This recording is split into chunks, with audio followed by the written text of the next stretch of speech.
तो आज आने का मकसद ये है कि एक स्टूडेंट जो कौन सा बैच था 15 to 18 बैच, क्योंकि मैंने उनको पढ़ाया है फर्स्ट सेमेस्टर से फाइनल सेमेस्टर तक। हमको नहीं याद है कि फर्स्ट में पढ़ाए कि नहीं पढ़ाए, लेकिन हमको पूरा मालूम है कि फाइनल सेमेस्टर मैंने पढ़ाया था। ठीक, तो पूरे सेमेस्टर इन लोगों ने अच्छे से पढ़ा। इलेक्ट्रॉनिक्स ब्रांच है, बहुत सारे बच्चे का एक क्वेरी था कि इलेक्ट्रॉनिक्स ब्रांच वाले का जॉब नहीं होता है। मेरे पास ऐसे ढेर सारे एग्जाम्पल्स थे, लेकिन सभी व्यस्त हैं और सभी दूर दूर हैं, सभी को बुलाना संभव होता नहीं था। कभी अगर ऐसा हुआ तो लाइव भी हम लोग करेंगे कि लाइव आकर दिखाएंगे कि एग्जैक्टली आप लाइव भी पूछ सकते हैं, लेकिन हो सकता है रिकॉर्डेड वीडियो में ही इतने क्वेश्चंस रहेंगे कि सारे जवाब आपको मिल जाएंगे। तो चलो वेलकम करते हैं मिस प्रार्थना का आज। Thank you. तो अभी स्क्रीन पे आ रहे होंगे मिस प्रार्थना, ठीक है, और बैच अपना बताएंगी, अपना इंट्रोडक्शन देंगी। उसके बाद हम लोग कुछ क्वेश्चन पूछेंगे एग्जैक्टली उन्होंने कैसे तैयार, है ना, कौन से चक्की कहाँ खाया है ना, यही तो सब पूछने आते हैं। ठीक है, एग्जैक्टली। चलिए बताइए प्रार्थना। Good morning. Firstly my name is प्रार्थना कुमारी। जैसा कि सर ने बोला, ऐसा कुछ नहीं, मैंने कोई अलग चक्की का आटा खाया है। नॉर्मली जैसे हैं आप लोग वैसे ही हम भी हैं।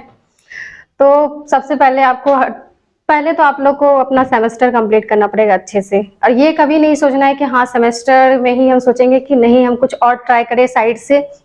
हमेशा प्रायोरिटी एक काम को दीजिए, तभी जाके कुछ भी सक्सेस हो सकता है। ये नहीं होते, कितने लोग होते हैं कि चलो इसे करते करते एसएससी कर लेते हैं, चाहे ये कर लेते हैं। ये सब पे सबसे पहले आपको फोकस सेमेस्टर पे देना चाहिए, तो ज्यादा बेटर रहेगा। उसके बाद फिर ट्राई कीजिए, जैसे ही सेमेस्टर कंप्लीट होता है तो आप पहले ट्राई कीजिए कि बेसिक जितने सब्जेक्ट्स होते हैं, जैसे कि एडीसी होते हैं आप लोग के, एनालॉग होते हैं, माइक्रो प्रोसेसर होते हैं, मेजरमेंट होते हैं, और एक दो सब्जेक्ट होते हैं, उसको आप सबसे पहले बेस उसका मजबूत कर लीजिए। और पढ़ते टाइम हमेशा एक बात जरूर नोटिस कीजिएगा, जो हम पढ़ रहे हैं साथ साथ उसका बैकअप में एक शॉर्ट नोट्स तैयार होते जाना चाहिए, ताकि एग्जाम टाइम में ये प्रेशर नहीं रहे कि हाँ मुझे फिर से उतनी मोटी कॉपी पढ़नी पड़ेगी, चाहे जितनी पढ़नी पड़े। लास्ट टाइम में हम अगर वो शॉर्ट नोट्स भी पढ़ लिए तो काम बन जाएगा हमारा जो भी है। तो हमेशा ये ट्राई करना है कि जब भी पढ़े तो एक अपने हाथ में शॉर्ट नोट्स होना चाहिए, एग्जाम के टाइम में सबसे ज्यादा बेटर। ये प्रार्थना, इसके पिछले बार भी हम लोग एक इंटरव्यू किए थे मिस्टर प्रीतम से। उम्मीद है आप लोग उस समय फर्स्ट सेमेस्टर में थे, उस बिल्डिंग में हम लोग किए थे। तो उस समय भी सर ने यही कहा था कि सभी के पास अपना एक पर्सनल नोट्स होना चाहिए, जो कि एग्जाम के टाइम में बहुत ही काम का चीज होता है।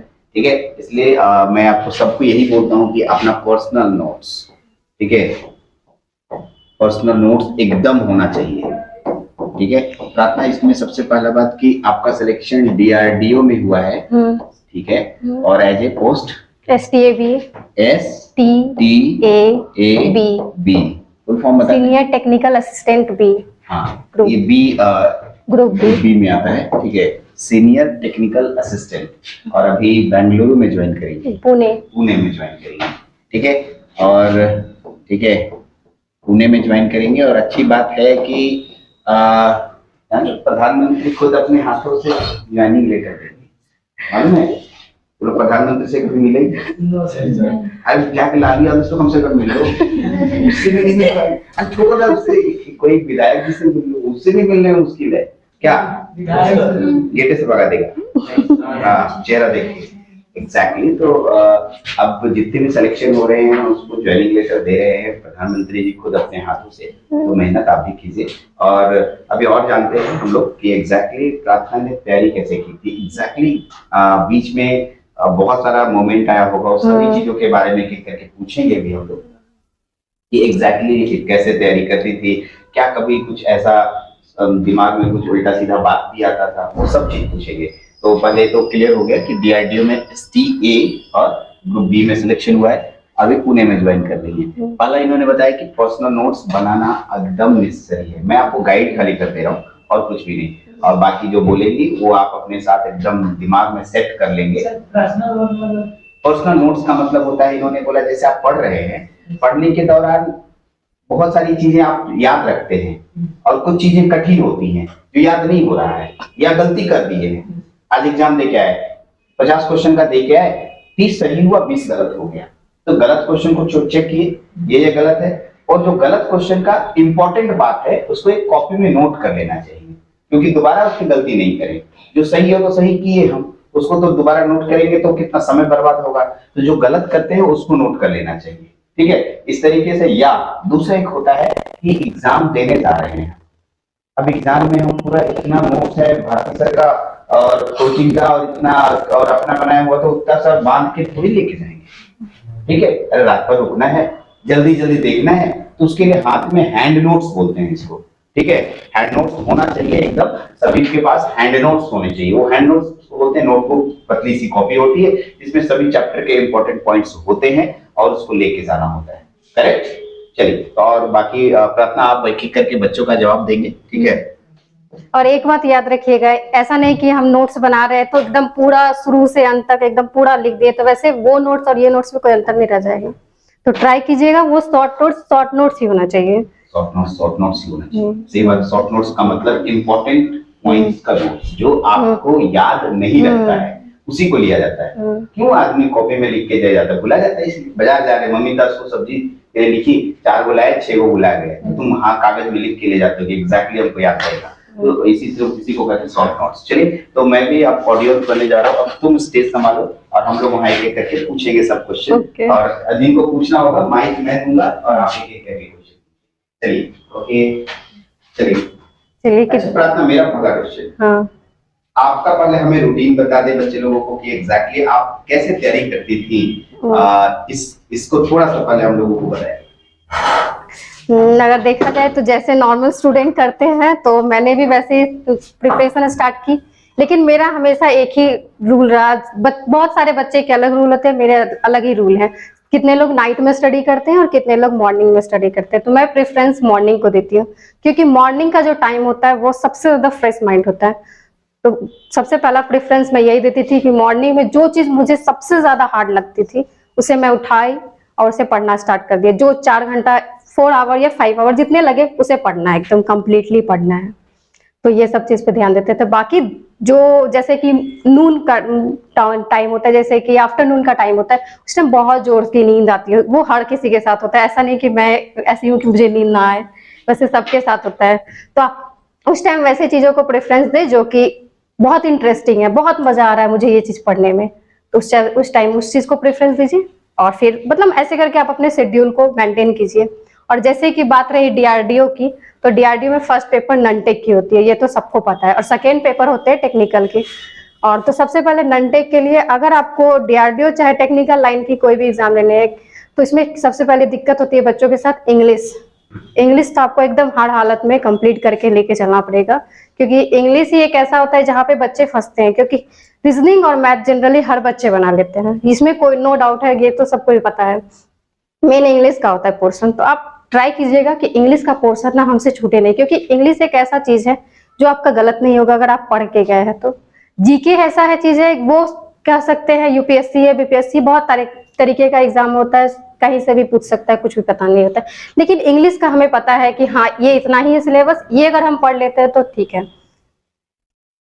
चलिए, और टेक्निकल में तो फिर जैसे टेक्निकल तो बाकी तैयारी करनी पड़ेगा। ननटेक के लिए थोड़ा बताया। और किसी का कोई क्वेश्चन है एनीबॉडी जो आप पूछना चाहते हैं? हाँ वो चलो पहले माइक ले लो।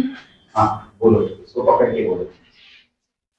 हाँ, इंग्लिश में मतलब कम्युनिकेशन स्किल अच्छा होना चाहिए कि ग्रामर? नो, कम्युनिकेशन स्किल का आपको कोई काम नहीं है, अभी ग्रामर का जरूरत है। ठीक है, कम्युनिकेशन स्किल का कोई जरूरत नहीं पड़ेगा। अच्छा, मेरा एक क्वेश्चन और है कि अगर आप मैं दोनों क्रैक कर लेता हूँ, फर्स्ट और सेकंड, तो उसमें हमको ये जानना है कि इंटरव्यू में जो क्वेश्चन पूछते हैं वो किस लेवल का होता है, और क्या वो हिंदी बोलते हैं या अंग्रेजी बोलते हैं, वहाँ कैसा फील कर रहा है इतिहास? जैसा कि पता होगा डीआरडीओ में कोई इंटरव्यू नहीं है। अच्छा, डीआरडीओ में इंटरव्यू नहीं, लेकिन बाकी एग्जाम में होते हैं इंटरव्यू। तो वो आप पे डिपेंड करता है, वो आपसे पूछेंगे आप प्रेफरेंस किसको दे रहे हैं, हिंदी या इंग्लिश को। चलिए ठीक है। और किसी का बच्ची लोग कोई क्वेश्चन है आप लोग के दिमाग में? हाँ हाँ आपको ले आओ, एक ही करके सबसे आराम से। एक के साथ नंटे का तैयारी कर सकते हैं। एक के साथ ननटेक सेमेस्टर में, सेमेस्टर में मैं प्रेफरेंस दूंगी कि आप अपने सेमेस्टर पर फोकस कीजिए, ज्यादा बेटर ऑप्शन, ज्यादा बेटर रहेगा आपके लिए। हाँ अगर आपके अंदर कैपेबिलिटी है कि नहीं मैं 12 आवर 15 आवर पढ़ सकता हूँ तो पढ़िए। इस क्वेश्चन में मैं भी आपको ऐड करूंगा, मैं स्क्रीन पे नहीं हूँ, पीछे हूँ, लेकिन मेरा आवाज जा रहा होगा। मैं ऐड करूंगा कि मैं भी यही कहूंगा सेमेस्टर को पहले फोकस करना चाहिए, क्योंकि इतने ज्यादा कॉलेज के वर्क्स होते हैं, इतने ज्यादा आपके नोट्स होते हैं, इतनी ज्यादा क्लासेस होती है कि आप अगर 2-3 नाव पे सवार होंगे तो वहाँ पर नाव जो है डूब जाएगी।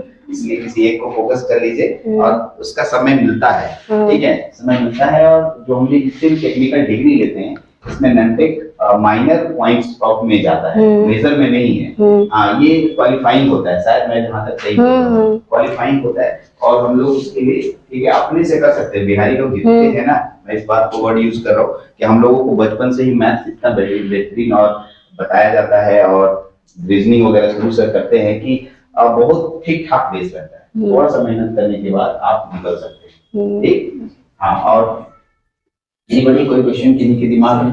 हाँ आप पूछिए। पहला क्वेश्चन मेरा ये है कि आप पहले से माइंडसेट किए हुए थे कि मुझे डीआरडीओ में जाना है या किसी और? जैसा कि वैसा कुछ माइंडसेट तो नहीं था कि हाँ मुझे डीआरडीओ में जाना है, लेकिन वैकेंसी आने के बाद मैंने डिसाइड किया था कि नहीं मेरा एक ही गोल है, किस बार चाहे जो भी हो डीआरडीओ को क्रैक करना है तो करना है। ये बड़ा क्वेश्चन, देखिए इसको मैं स्क्रीन पे आ रहा हूँ 2 मिनट के लिए, ठीक है। इस क्वेश्चन में मैं भी थोड़ा अटैच कर दूंगा, थोड़ा मोड़ा मैं नॉलेज रख रहा हूँ, हल्का सा, बहुत ज्यादा। मैं तो जॉब लिया नहीं हूँ, तो मैं जॉब वाला हूँ, बाकी ये सब जॉब ले ली है। लेकिन मैं जहाँ तक जानता हूँ इन सब का कोई गोल सेट नहीं होता। Exactly we are waiting only vacancy, we are waiting only vacancy. हम लोग बस बैठे हैं, ऊपर जो सरकार है झोली में जो भी डाल दे, भाई जो भी है वैकेंसी दे दो, और जो भी वैकेंसी आएगी उसी के अकॉर्डिंग आप अपनी स्ट्रैटेजी सेट करते हैं और करनी भी चाहिए। जैसे अभी मान लिया ALP आई, ALP ऐसे IIT लेवल की जॉब है, लेकिन डिप्लोमा वाले उसको अब देते हैं, तो उस समय आप उसी लेवल के अनुसार से प्रिपेयर हुई। फिर आ गया रेलवे JEE, तो उसकी प्रिपरेशन थोड़ा अलग तरीके से होती है, तो उसको अलग तरीके से कीजिए। फिर आपका स्टेट लेवल JEE, उसकी प्रिपरेशन अलग तरीके से होती है। तो जो जिस समय वैकेंसीज आ गया, हाँ इन सब में बहुत बड़ी बात कॉमन होती है कि टेक्निकल लगभग सब में कॉमन चलते हैं, थोड़े थोड़े माइनर डिफर होते हैं, तो वहां पर अपने आप को बदलना होगा, टाइम के अकॉर्डिंग सेट होना होगा, ठीक। और कोई क्वेश्चन है जल्दी? हाँ बोलते जाओ, लो लो लो, तुम्हारा ढेर सारा क्वेश्चन है। सेमेस्टर पास करने के बाद फुल सेमेस्टर कंपटीशन की तैयारी करने में आपको प्रॉब्लम फेस करना पड़ा है तो किस प्रकार का?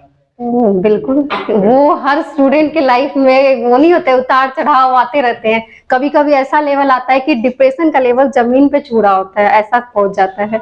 ये हर स्टूडेंट के साथ होता है ये दिक्कत। प्रॉब्लम का जैसे कि अभी कोई वैकेंसी आई, मान लेते फॉर एग्जांपल PGCIL की वैकेंसी आई, और आप लोग को जहां तक कि पता होगा इलेक्ट्रॉनिक्स में मुश्किल से 1 2 3 4 ऐसे करके वैकेंसी आती है, और ऑल ओवर इंडिया में इलेक्ट्रॉनिक्स के बच्चे ऐसे नहीं है कि कम है। तो हर किसी का प्रति एग्जाम का प्रेफरेंस तैयारी एकदम वैसे टॉप लेवल पे ही चलती है। मान लेते हैं आप 1-2 नंबर से छट जाते हैं, लेकिन आपकी उम्मीदें बहुत ज्यादा रहती है उस चीजें से, उस एग्जाम से, कि नहीं मुझे क्रैक करना है, मुझे मेरा ही होना चाहिए। उस टाइम नहीं होता है तो फिर लगेगा कि यार मेरे साथ ही ऐसा हो रहा है, ऐसे वाला माइंडसेट हो जाता है। तो लेकिन अगर ऐसा कुछ होता है तो आप एक दिन उससे ज्यादा बिल्कुल इस चीज को मत दीजिए कि हाँ मेरा क्यों नहीं हुआ, उसी में मैं घुसे हुए रह गया, ऐसा कुछ नहीं है। नेक्स्ट डे एकदम अलग एनर्जी के साथ एकदम नए चीज को एकदम तैयार करना है, एकदम स्टडी स्टार्ट करना है। ये नहीं कि उसी में अंदर में रहना है, क्योंकि हर स्टूडेंट के लाइफ में आता है। ऐसा नहीं कि मैंने फेस नहीं किया, मैंने बहुत सारी चीजें फेस की है।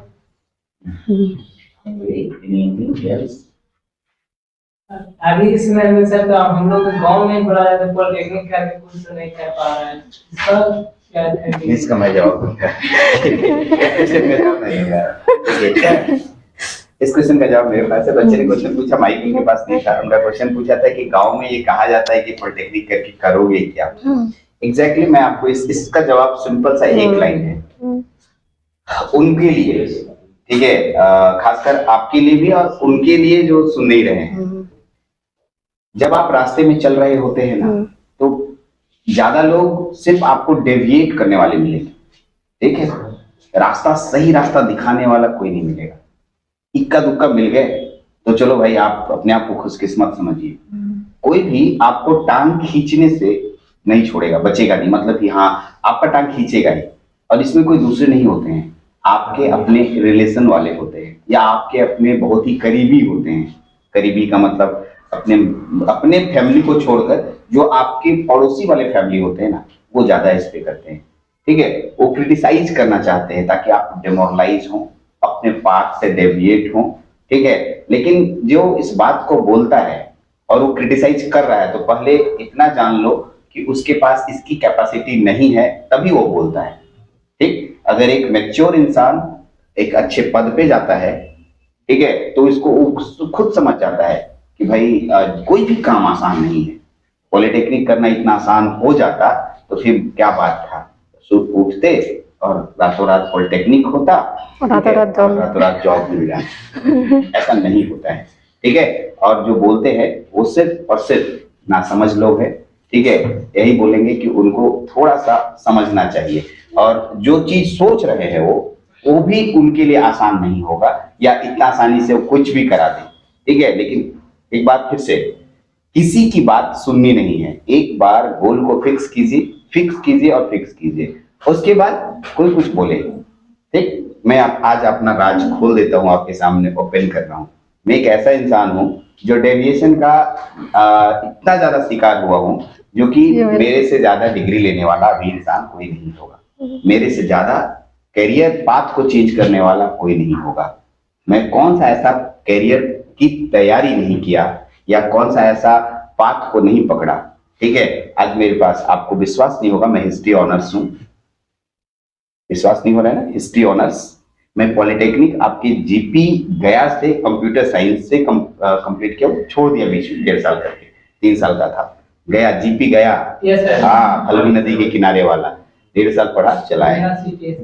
मैं इंजीनियरिंग किया हूँ, बीटेक किया हूँ, मैं एमटेक किया हूँ, मैंने आईआईटी की तैयारी भी की है, मैंने रेलवे टीटी की भी तैयारी की है। तो एक जनरल पॉलिटेक्निक, ठीक है, इतिहास, मतलब आर्ट्स, माने हर रास्ते में। क्यों? क्योंकि हमको हर रास्ते में एक चाचा जी मिल जाते थे। अरे ये कर रहा है, अरे इसमें कुछ है, नौकरी लगेगा, देखो पॉलिटेक्निक कर लो ही हो जाएगा। पॉलिटेक्निक में घुस गए, अब पॉलिटेक्निक में कुछ है, बढ़िया धसान आदमी लोग है, कुछ कर पाओगे। देखो रेलवे टीटी का वैकेंसी निकलता है, तुम करो, मेरा ऊपर है, करवा देंगे। रेलवे टीटी की तरफ निकल गए, तो इसको कहते हैं, ठीक है, पाथ डेविएट करने वाले चाचा जी।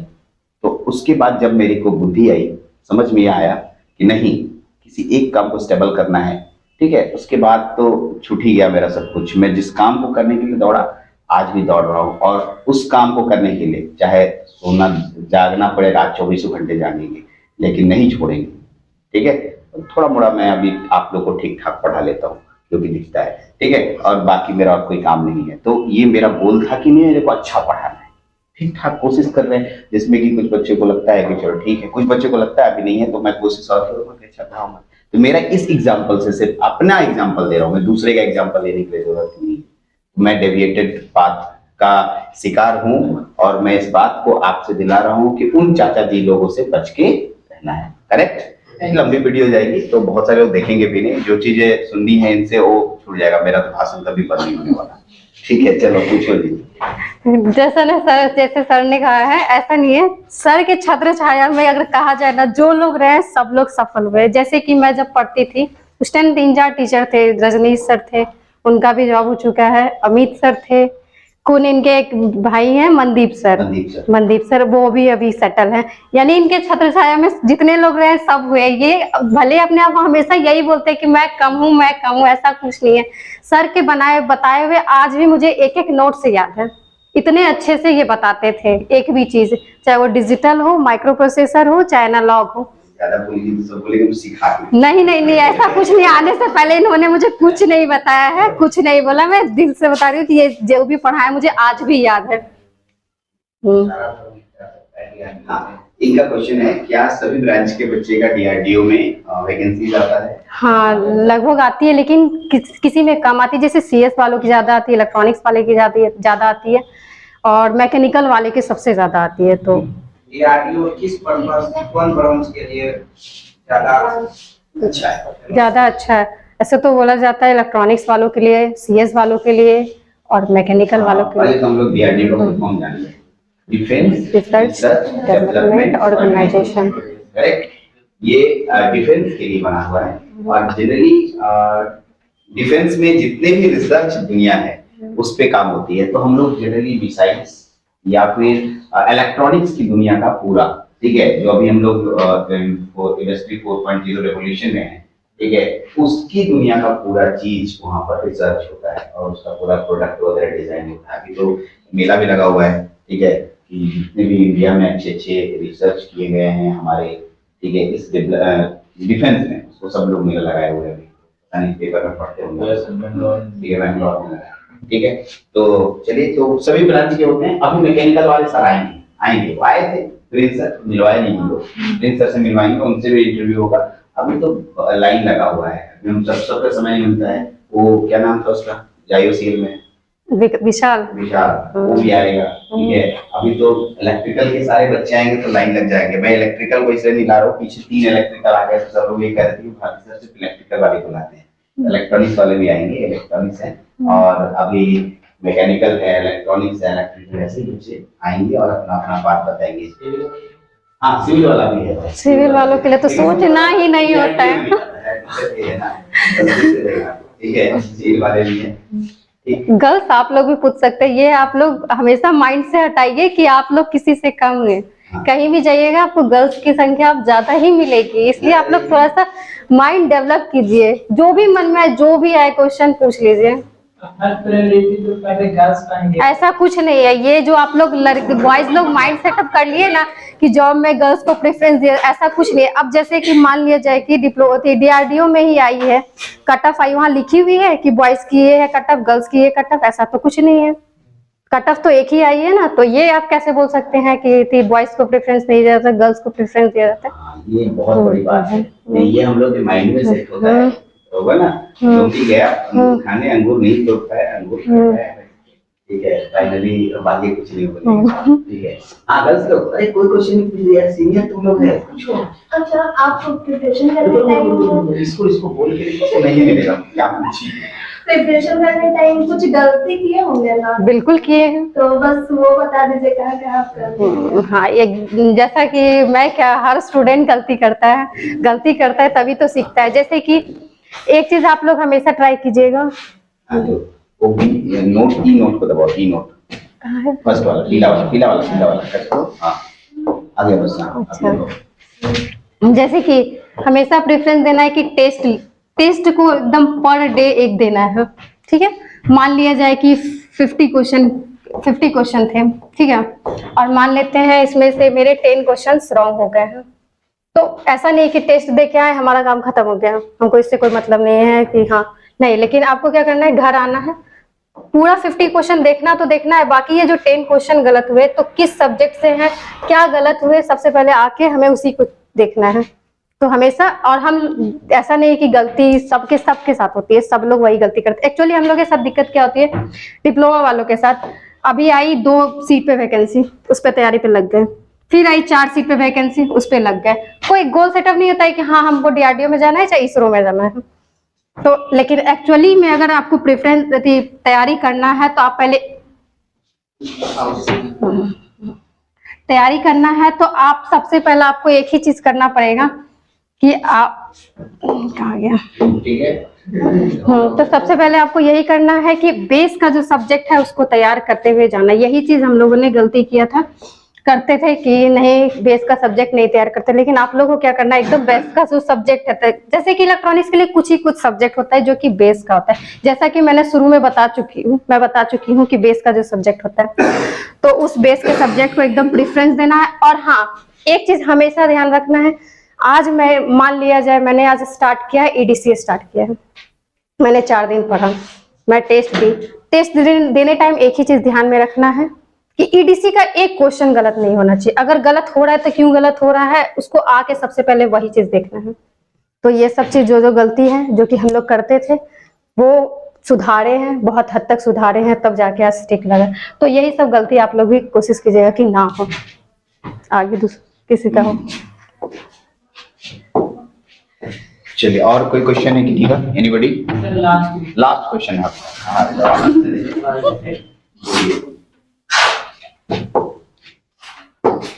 कंपटीशन की तैयारी करते समय कितना घंटा पढ़ते थे, किस चीज़ में ज़्यादा अच्छा, नहीं, टेक्निकल वालों बच्चों के साथ यही है कि सबसे ज्यादा प्रेफरेंस टेक्निकल को दीजिए, नॉन टेक्निकल को कम दीजिए। ऐसा नहीं कि नहीं दीजिए, अगर वैसा आ रही है, क्योंकि जनरली हर एग्जाम में नॉन टेक का बेस अब आ गया है कि कम रहेंगे लेकिन आते जरूर है नॉन टेक्निकल। टेक्निकल को ज्यादा ध्यान दे रहे हैं, नॉन टेक्निकल को कम। कितना घंटा पढ़ते थे?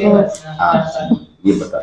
ऐसा नहीं है, मेरे साथ तो कभी कभी ऐसा होता था कि 4 आवर या 5 आवर कभी कभी सो पाते थे, कभी कभी नहीं भी सो पाते थे। सो पाते थे मतलब हमको लगा 4 आवर पढ़ पाते थे।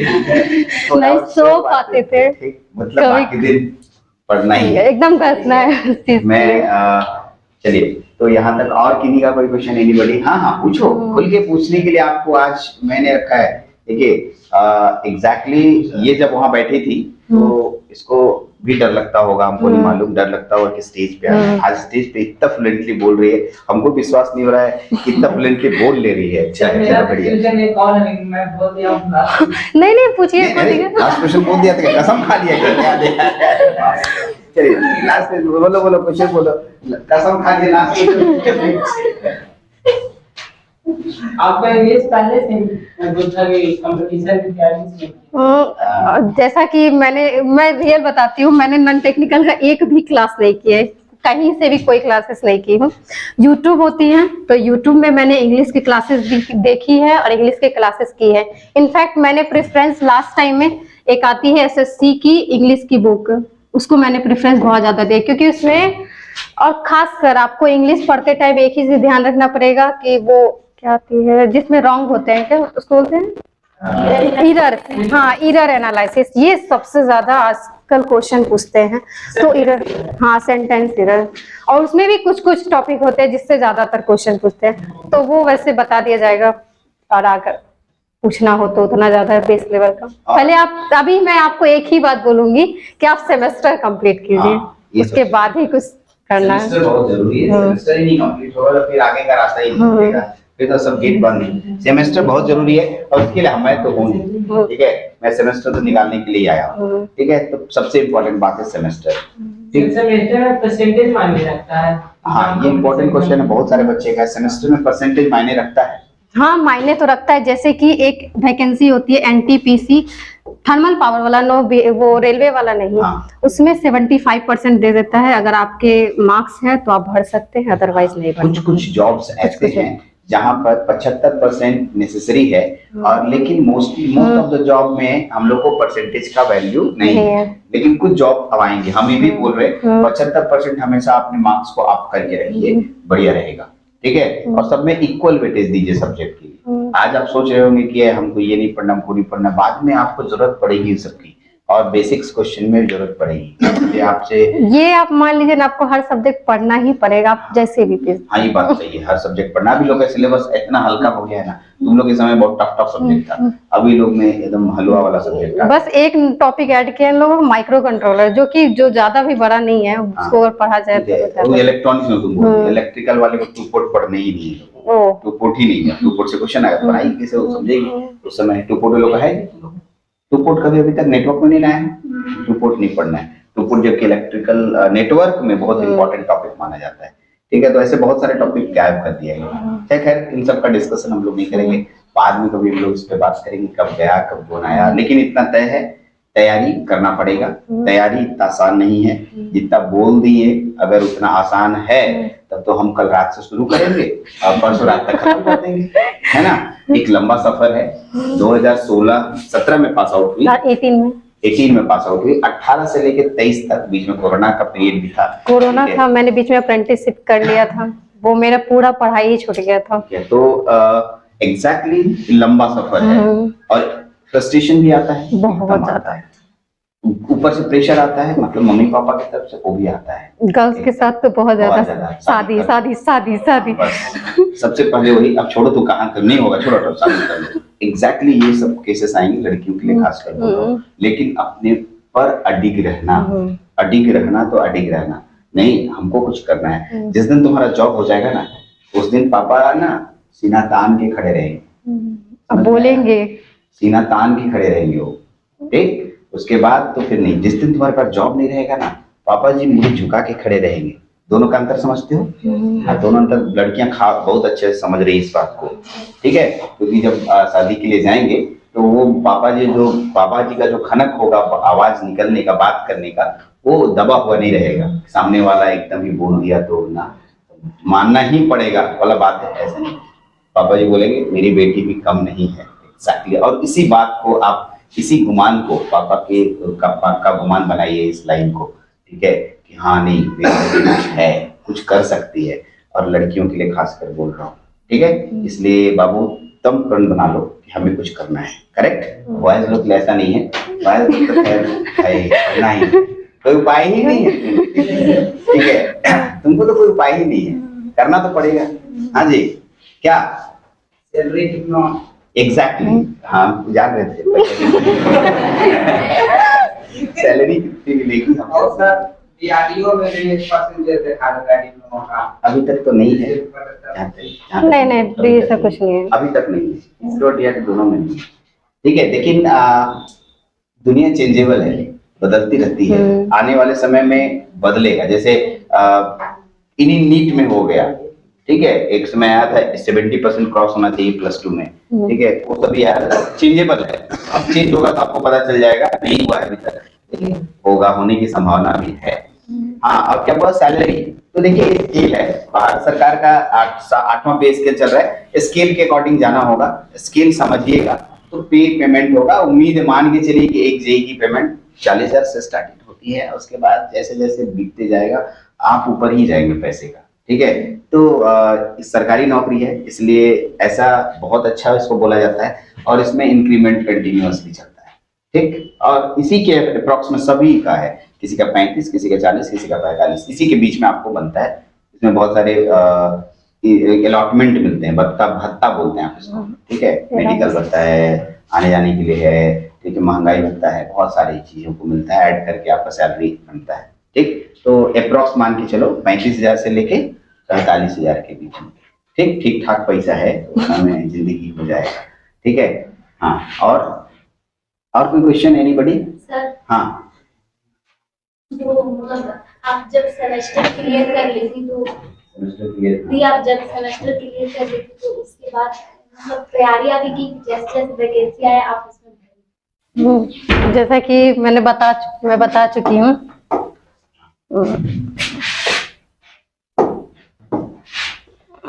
वैसे तो सर को बहुत अच्छे से पता होगा, मेरी लाइफ शायद ही इतनी आसान थी, क्रूशियल लाइफ है।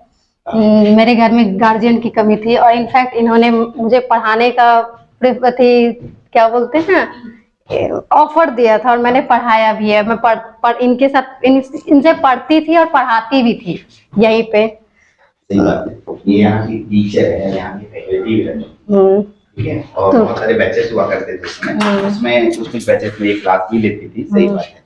तो बच्चे बोलते भी थे, इनफैक्ट मेरे सामने ही एक बच्चे का सिलेक्शन हुआ था, वो मेरे पैर छूने आया, तो मेरे को बहुत ज्यादा अजीब लगा था। अच्छा, तो मतलब ऐसा नहीं है सबकी लाइफ में। कैसा आपका क्वेश्चन क्या था? मतलब सेमेस्टर के बाद आप मतलब कुछ दिन तक तैयारी की या इसके बाद नहीं, पहले क्या हुआ, मैंने तैयारी करना स्टार्ट किया है, और मैंने रेगुलर तैयारी भी की है। एक्चुअली एक पता नहीं, एक नई चीज आ गया ना, अप्रेंटिसशिप।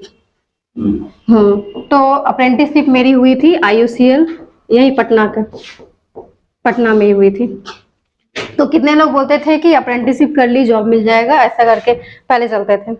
और एक्चुअली क्या हुआ, अप्रेंटिसशिप करते ही मिड में कोविड का टाइम आ गया था, तो बीच में मेरी अप्रेंटिसशिप छूट गई थी, उसके बाद फिर से हुई थी। तो यही कंटिन्यूअसली मेरा 2 साल चला गया था, 1 साल की जगह पे 2 साल चला गया था इसमें। उसके बाद मतलब लोगों का कहना हो जाता था नहीं अप्रेंटिसशिप कर ली मतलब जॉब मिल गया है आपको। तो एक होता है ना कि हर इंसान के लाइफ में थोड़ा थोड़ा आते रहते हैं कि चलो भाई जॉब लग गया है, पढ़ना है नहीं पढ़ना है। फिर भी मैं पढ़ाई अपना कंटिन्यू रखी थी, पर उतनी नहीं हो पाती थी क्योंकि कोई भी अभी भी अप्रेंटिसशिप करवा रहा है तो थोड़ा ना थोड़ा आपको काम करवाता ही है। और इनफैक्ट मुझे 8 आवर्स तक काम करना ही पड़ता था और मैं करती भी थी। उसके बाद ऐसा टाइम आया कि मैं कोविड के टाइम में मैं बहुत सारी चीजें भूल चुकी थी। और टेक्निकल एक ऐसा सब्जेक्ट है, अगर आप उसको 1 महीने भी नहीं पढ़िएगा ना तो आप बहुत सारी चीज भूल जाइएगा। तो इसमें कंटिन्यूटी मेंटेन करना बहुत ज्यादा जरूरी है। फिर उसके बाद मैंने सोचा कि नहीं ऐसे तो काम नहीं चलेगा, फिर मैंने कंटिन्यूटी मेंटेन की। और इनफैक्ट मैंने बहुत टाइम मतलब क्या कहता है फाइनेंशियल कंडीशन भी खराब होने के कारण घर पे भी रहना पड़ता है, बहुत सारे कंडीशन हो जाते हैं और बहुत तरीके की बात होती है, छोड़िए क्या सुनिएगा सब चीज। और तो फिर मैंने 2022 में सेट लगाना स्टार्ट किया, ज्यादा नहीं मैं 8 या 9 मंथ ही सेट लगाई हूँ। और फिर सेट लगाना स्टार्ट किया और फिर उससे मैंने बहुत चीजें सीखी है। और मतलब जहाँ मैं गलती करती थी रूम में आके, जैसा कि मैंने बताया था, वो सब चीज मैंने कंटिन्यू किया तो आज जाके मैं यहाँ एक लाइन है, एक लाइन बहुत अच्छा लाइन है जिन्होंने बोला सेट लगाना, करेक्ट? समझ में आया कि सेट एग्जाम देना, प्रैक्टिस सेट करना, ये बहुत जरूरी चीज। जिस बच्चे को ये कीड़ा लग गया वो निकलते चला जाएगा, क्योंकि सेट एक क्वेश्चन ऑफ कलेक्शन होता है जो एक लिमिटेड टाइम में आपको क्वेश्चन को सॉल्व करने के लिए बताता भी है। हाँ, एक चीज की कमी होती है, प्रेशर। जो एग्जाम का प्रेशर होता है वो घर में नहीं होता है, ये प्रेशर की कमी वहां रहेगी, लेकिन कोई बात नहीं, एक्यूरेसी बढ़ते चला जाता है और एक्यूरेसी बढ़ता है तो प्रेशर घटते जाता है। जितना ज्यादा आप आज 30 क्वेश्चन सॉल्व किए, 2-3 टेस्ट के बाद हो सकता है 2 क्वेश्चन बढ़ गया, फिर 10 सेट के बाद आपका 2 क्वेश्चन और बढ़ गया, तो आपका धीरे धीरे आप कॉन्फिडेंस लेवल जैसे बढ़ जाएगा, आपका प्रेशर धीरे धीरे डाउन होगा और वो प्रेशर आप आराम से एग्जाम टाइम में झेल पाते हैं। ठीक है, तो ये सब बातों को ध्यान रखिए। जिसने सेट बनाना शुरू किया, सेट देना शुरू किया, वो समझ लीजिए कि काफी हद तक आगे निकल जाएगा। हम लोग क्या करते हैं ना, नोट्स तो पढ़ ही रहे, सब जानते हैं, दे देंगे ना, लेकिन एग्जैक्टली सेट क्वेश्चन का पैटर्न को भी इंडिकेट करता है। ठीक, क्वेश्चन कलेक्शन ढेर सारे आते हैं, क्योंकि कभी कभी एक ही क्वेश्चन हम भारतीय से पढ़ा दिए, बहुत अच्छा, ठीक, चलो सब समझ में आ गया, लेकिन क्वेश्चन पूछने का तरीका घुमा दिया, जो कि कॉपी में सीधे नहीं लिखा है, भारतीय सरकार लिखा है बट सीधे नहीं लिखा है। तो क्वेश्चन जब तक आप दीजिएगा टेस्ट, तब तक आपको क्वेश्चन का आइडिया नहीं होगा, क्वेश्चन के बारे में पता नहीं चलेगा। इसलिए टेस्ट देना बहुत जरूरी है, जो कि आप लोग नहीं देते हैं। कल टेस्ट है जी, आ जाना, वो आएगी, सब कहाँ गए पता नहीं क्या जी, टेस्ट कौन देता है, छोड़ना पढ़ लेंगे, क्या है टेस्ट, तो लास्ट में टेस्ट देना ही पड़ेगा। तो भगवान नहीं बनाया, बोला ना आज नहीं करोगे तो कल तो एक बार मिला के करवाएगा, ठीक है, आगे चल के।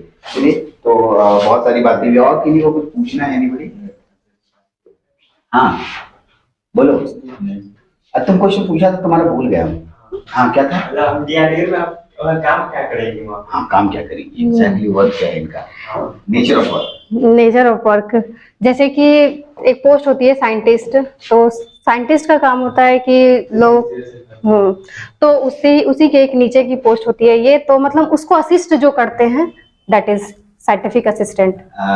मैं इसको थोड़ा हिंट कर दूं, एग्जैक्टली वहां जाने के बाद इनको एक डिपार्टमेंट सेट किया जाएगा। जहां तक मेरा जानकारी है, मैं कुछ लोगों से मिलता हूँ, एक डिपार्टमेंट सेट किया जाएगा। वहां पर इलेक्ट्रॉनिक्स से गई है, तो इलेक्ट्रॉनिक्स रिलेटेड बहुत सारे डिपार्टमेंट होंगे, ठीक है। अब एक मिसाइल ही बनता है, तो मिसाइल्स के ढेर सारे पार्ट्स होते हैं, ठीक है। अब उस किस डिपार्टमेंट में जाते हैं, उस डिपार्टमेंट में जो रिसर्च, जिस डिवाइस पे रिसर्च हो रहा होगा, उसके इंजीनियर्स होंगे, उसके नीचे ये रहेंगी, इनके नीचे भी कुछ लोग रहेंगे जो कि सब एक साथ काम करेंगे। तो वो डिपार्टमेंट अभी नहीं पता चलेगा, वो जब वहां पर जाएंगी तो डिपार्टमेंट किस डिपार्टमेंट में जाते हैं, लेकिन हाँ, एक साइंटिस्ट के नीचे वर्क करेंगे एज ए असिस्टेंट, करेक्ट, ठीक है। तो वहां सब कुछ इसी तरह का काम होता है, डिवाइसेस से रिलेटेड सारे काम होता है। अभी जैसे प्रिंसर आए तो बताया कि सर जितना हम लोग पढ़े थे ना डिप्लोमा में, वो सारी चीजें यहाँ करवा दिया, हमको करना पड़ा, और सब देखे करते हुए हम लोग एग्जैक्ट पूरा का पूरा हम लोग कैसे होता है वो वहाँ जाने रियल दुनिया में। हम लोग सिर्फ कॉपी में पढ़ रहे थे ऐसे होता है, लेकिन वहाँ सब करे किए, हम लोग देखे, सब कुछ जाने, ठीक है। तो वहाँ जाने के बाद पता चलता है नेचर ऑफ वर्क। और कोई क्वेश्चन एक एक करके? हाँ, तो ट्रेनिंग है सर? नहीं, ट्रेनिंग ट्रेनिंग नहीं है। अब अलग अलग जगह पर इसमें नहीं है ट्रेनिंग, लेकिन कुछ कुछ जगह पर ट्रेनिंग है, कुछ कुछ जगह पर ट्रेनिंग है, मतलब कुछ दूसरे डिपार्टमेंट सिखाते जाएंगे, करते जाएंगे। और सर वहाँ के बाद प्रमोशन भी कुछ है? हाँ, ये सब डिपार्टमेंटल चीज है। प्रमोशन जब तक, अभी प्रमोशन जाने के क्या करें, बड़ी नौकरी है। पहले आप सेमेस्टर कंप्लीट कर लीजिए, वो एक के बाद सीधे ये ऊपर से लेके नहीं ना मिला है। नहीं ये बात ऐसा नहीं कुछ है। हाँ देखिए, ऐसा नहीं कि अब प्रमोशन नहीं है तो हाँ मैं DRDO वास्ते नहीं भरेंगे, ये नहीं, जहाँ प्रमोशन वाला में जेबे करेंगे। एग्जैक्टली हम लोग का पहला एम जो है जॉब की स्कार्सिटी ज्यादा है, तो हमारा सबसे पहला एम है जॉब सिक्योर करना, ठीक, जॉब सिक्योर करना, ठीक है, इसलिए ध्यान रखिएगा। दूसरा, अपना कभी भी, ठीक है, कॉन्फिडेंस लेवल नीचे नहीं आने दीजिए, आएगा ही नहीं, आने दीजिएगा क्या, वो आ जाता है, ठीक है, तो वहां पर ध्यान रखिएगा, याद कीजिएगा कुछ चीजों को, और एकदम ऐसे ध्यान रखना है कि हमें कॉन्फिडेंस लेवल नहीं कम करने देना। बाकी सब को याद कीजिएगा बस, सब कुछ भी, ठीक है। हाँ, बाकी सब बोले थे नहीं कम होने देना है, और कुछ दिक्कत हो तो बाकी सब है, ठीक। चलिए, तो अब एंड करते हैं इसको हम लोग। सर हाँ, DRDO के बाद भी आपको कोई गोल अचीव करना है? हाँ, ये बात बोला है। हाँ है इसरो। इसरो, ठीक है। इसरो क्या चीज है? अरे इसरो है इंडियन स्पेस रिसर्च ऑर्गेनाइजेशन, समझ गया? इसमें हम दीक्षे में चली जाएगा, ठीक है, छतरा में भेज के तुम लोग से उड़ा देगा इसके बाद साथ। और हम आप लोग को एक चीज बस बोलना चाहते हैं, एक चीज बोलना चाहते हैं, जैसे कि हर स्टूडेंट के माइंड में आता है और हर स्टूडेंट यही गलती करता है, सोचता है एक ही दिन में मैं मकान तैयार कर लूंगा। ये चीज कभी मत कीजिएगा। जैसे बोलते हैं ना, मकान तैयार करने के लिए ईट ईट जोड़ जोड़ के मकान बनते हैं, वैसे ही आप प्रिपरेशन भी वैसे, ये नहीं कि EDC लेके बैठे एकदम एक ही दिन एकदम पढ़ लिए हो गया खत्म, हाँ तो आएगा हम कुछ भी बना लेंगे, ऐसा नहीं माइंड सेटअप करना, यही चीज गलती नहीं करनी। बच्चों के लिए एक मैसेज है जो सेमेस्टर के 1 नाइट स्टडी में जा रहे हैं, 1 नाइट स्टडी तो कीजिए ही मत, ये वो वैसा बच्चा है जो पढ़ने वाला नहीं है, 1 नाइट स्टडी जो करता है बेकार है। हम आज से 1.5 महीना पहले से, अभी एग्जाम में 1.5 महीना है, मैं आज से हल्ला कर रहा हूँ, पढ़ बुआ पढ़, दिल्ली व्हाट्सएप ग्रुप में हल्ला करते हैं, हाँ 2 बजे रात तक हल्ला कर रहे हैं, फिर भी अगर तू नहीं पढ़ेगा, बेवकूफ हम हुए ना जी, साबित किए तरफ दिन बेवकूफ हम हुए नहीं, तुम हुई बेवकूफ, हम लोग कैसे बेवकूफ हुआ? और जगह नहीं तो हम लोग फिर वही बात सिखाए थे ना, यदि मान लो गड्ढा है सामने, गड्ढा में तुमको बोले गिरेगा भाई मत जाओ, और तुम गिर गया, बेवकूफ हम हुए ना, ठीक है, हम नहीं बताते तो भी गिरता ही तू, अब बताए तो भी गिर गया, तो हम नहीं बताने वाला बेवकूफ है। हाँ एग्जैक्टली, ठीक है। चलिए, तो यही एंड कर रहे हैं हम लोग, लेकिन है तो सबसे पहले एक चीज है, आज मैं एक ऐसी छोटा सा हम लोग गिफ्ट दे रहे हैं, ठीक है, आप लोगों की तरफ से प्रार्थना को, जो जिंदगी में उसके हर समय हर साथ रहेगा। पता नहीं गिफ्ट में क्या, हमको भी नहीं मालूम, लेकिन वो चीजें जिंदगी भर उसके साथ रहेगा और उसको इंस्पायर करते रहेगा कि हाँ हमें आगे और बढ़ते रहना है, ठीक है। चलो ठीक है, आप गिफ्ट हम तो लेके आए हैं आज, पहले से पता था इसलिए गिफ्ट खरीद लिए है, ठीक है। ये गिफ्ट खोल के दिखाएगी, ये गिफ्ट, ठीक है, गिफ्ट ओपन करो सबके सामने, ठीक है। और गिफ्ट में क्या है पता नहीं, हमको भी नहीं मालूम, आप भी सरप्राइज है। हम ही सरप्राइज है भाई, बोले खाली कुछ ऐसा चीज दो जो आप खाएगा। अरे हम हेल्प कर दे रहे यार, तो ऐसे ऐसे तो बात करेगा। इसको इधर रख देते हैं, और ये है नहीं खोलने दे रहे हैं, हम नहीं ले जाएंगे। बच्ची लोग जो है ना एकदम सोच के भाती में लेके भाग तो नहीं जाएंगे। एक तो प्रार्थना हमारा फेवर होने लगा।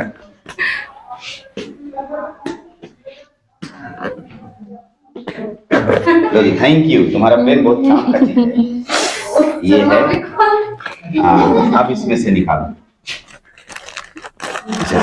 यस बस पेपर को हटाओ। देख के लग रहा सरस्वती जी एक, हाँ मुझे लगा ही था सरस्वती जी। चलिए थैंक यू। और इसको हमेशा अपने साथ लेके जाना है, जहाँ भी जाना है अपने साथ रखना है, ठीक है। बस कि हाँ लक्ष्य में सारे स्टूडेंट की तरफ से जो भी प्रेजेंट है और जो ऑनलाइन में देखेंगे उनकी तरफ से आपके लिए हमको नहीं मालूम, बहुत महंगा तो नहीं है, नहीं नहीं लेकिन जितना भी है बहुत अच्छा है। मुझे कोशिश लगा कि नहीं, हमसे यही चीज गिफ्ट सही होनी चाहिए आपके लिए। और आगे DRDO नहीं, इसरो नहीं, कम से कम 12 नौकरी, क्या 1 दर्जन कम है तो 2 दर्जन, ठीक है, करना तो एक ही जगह। ठीक है। अरे गोली में रहेगा तो नहीं करेंगे, दूसरे को दे देंगे, ठीक है, हाथ रहेगा ना। आप मैंने 12 या 13 नौकरी करेंगे, ठीक है। तो हम लोग यही परेड करते हैं। चलिए, थैंक यू बने रहने के लिए। और वीडियो जिन्होंने देखा और कोई क्वेश्चन है तो अपने यूट्यूब पे भी क्वेश्चन डाल दीजिए, उसका ये जवाब मिल जाएगा। और फिर अगली बार कोई दूसरे नए और एक लक्ष्य के नए स्टूडेंट, ठीक है। एक क्वेश्चन मेरा दिमाग और दिल दोनों में बैठा हुआ है, बोलिए।